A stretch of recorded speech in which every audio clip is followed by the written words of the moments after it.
In today's video, I will walk you through how to use Ray in AutoCAD. To begin, go to the Ray tool, or type RAY in the command line and press Enter. Next, specify the starting point of the ray by clicking a point in your drawing. After selecting the first point, choose the second point to define the direction of the ray.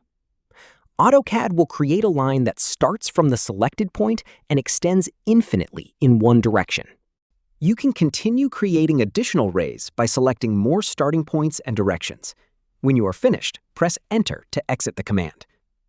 Ray is useful when you need a reference line that extends in a single direction. It can be used for alignment, positioning objects, creating layouts, and helping maintain accurate placement while working on your drawing. To modify or remove a ray, select the line and make the necessary changes, or delete it from the drawing. And that's how to use Ray in AutoCAD. Thank you for watching the video.